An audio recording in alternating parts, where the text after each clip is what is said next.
I'd like to take a moment and praise PBS.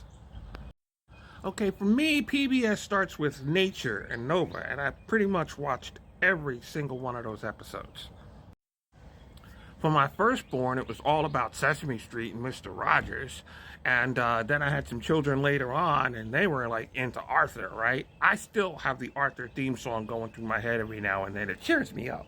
Hey, it's a wonderful kind of day. And as I matured, so did some of my viewing. I've watched pretty much all of the Ken Burns, or most of them, I think. A lot of history and a lot of documentaries, especially from around the world, seeing how other people live. Very eye-opening for me. Got all that on PBS. Also, I've heard the opinion of white supremacists and radical Muslims all the way to the completely non-binary, completely non-human at sometimes. I've heard the opinions from all sides of the spectrum.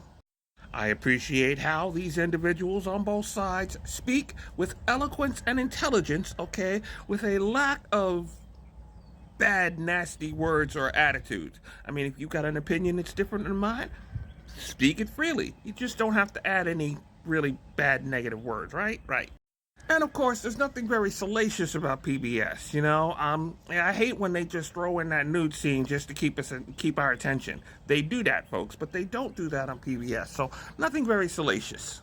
And in case y'all didn't know, our government has issues with this channel that pretty much like plays Shakespeare in the park. I mention that because in Shakespeare's day, men dressed as women to play the women parts, right? Yeah. But yeah, we ain't gonna be having none of that, confused sexuality type thing on PBS anymore, according to our government. Are we going to say that when Bugs Bunny gets dressed up in a dress and starts, making googly eyes at Elmer Fudd, is that bad?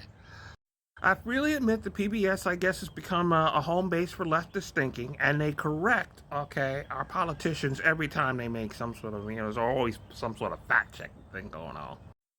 Anyway, so federal funding is going to get pulled from PBS. This is going to, make it really rough for a lot of stations out there. And it's public television, right? And, I don't get it. I don't get it. I don't hear the public complaining about Masterpiece Theater. Okay? That's all I'm saying.